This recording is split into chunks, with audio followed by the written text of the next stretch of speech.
Hello दोस्तों, आप सबका स्वागत है हमारे यूट्यूब चैनल में। आज हम सब अहोई अष्टमी की कहानी सुनेंगे। चलिए स्टार्ट करते हैं। संतान सुख और उनकी लंबी आयु की कामना के लिए कार्तिक मास कृष्ण पक्ष अष्टमी तिथि पर अहोई अष्टमी का व्रत किया जाता है। इस साल आज यह व्रत रखा जा रहा है। इस व्रत की खास बात यह है कि जिस दिन अहोई अष्टमी होती है, अगले सप्ताह उसी दिन की दिवाली मनाई जाती है। इस व्रत में महिलाएं निर्जला व्रत रखती हैं। पूरे दिन बिना अन्न जल ग्रहण किए दिन में ही अहोई माता की कथा कर रात को तारों को देखकर व्रत खोला जाता है। इस व्रत के दौरान किसी भी प्रकार की नुकीली चीज जैसे चाकू आदि का इस्तेमाल नहीं करना चाहिए। यह व्रत सभी जीवों की अच्छा करना सिखाता है। इस अष्टमी पर रवि योग, गुरु पुष्ट योग, सता सिद्धि योग, अमृत सिद्धि योग, साध्य योग मिलकर इस पर्व का महत्व बढ़ा रहे हैं। चलिए शुरू करते हैं अष्टमी व्रत की कथा। तो साहूकार की बेटी जहाँ मिट्टी काट रही थी, उस दिन यह स्याही यानी साही अपने 7 बेटों के साथ रहती थी। मिट्टी काटते हुए गलती से साहूकार की बेटी की खुरपी की चोट से स्याहू का एक बच्चा मर गया। इस पर क्रोधित होकर स्याहू ने कहा कि मैं तुम्हारी कोख बांधूंगी। स्याहू के वचन सुनकर साहूकार की बेटी अपनी सातों भाभियों से एक एक कर विनती करती है कि वह उसके बदले अपनी कोख बंधवा ले। सबसे छोटी भाभी ननद के बदले अपनी कोख बंधवाने के लिए तैयार हो जाती है। इसके बाद छोटी भाभी के जो भी बच्चे होते हैं वे 7 दिन बाद मर जाते हैं।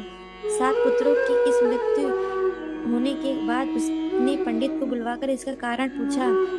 पंडित ने सुरही गाय की सेवा करने की सलाह दी। सुरही सेवा से प्रसन्न होती है और छोटी बहू से पूछती है कि तू किस लिए मेरी इतनी सेवा कर रही है और वह उसे क्या चाहती है। जो कुछ तेरी इच्छा हो वह मुझसे मांग ले। साहूकार की बहू ने कहा कि स्याहू माता ने मेरी कोख बांध दी है जिससे मेरे बच्चे नहीं बचते हैं। यदि आप मेरी कोख खुलवा देते हो तो मैं आपका उपकार मानूंगी। गाय माता ने उसकी बात मान ली और उससे साथ लेकर 7 समुंदर पार स्याहू माता के पास चली। रास्ते में थक जाने पर दोनों आराम करने लगते हैं। अचानक साहूकार की छोटी बहू की एक नज़र एक ओर जाती है। वह देखती है कि एक सांप गरुड़ पखनी के बच्चे को डसने जा रहा है और वह सांप को मार देती है। इतने में गरुड़ पखनी वहां आ जाती है और खून बिखरा हुआ देखकर उसे लगता है कि छोटी बहू ने उसके बच्चे को मार दिया है। इस पर वह छोटी बहू को चोंच मारना शुरू कर देती है। छोटी बहू इस पर कहती है कि उसने तो उसके बच्चे की जान बचाई है। गरुड़ पखनी इस पर खुशी होती है और सुरही सहित उन्हें स्याहू के पास पहुंचा देती है।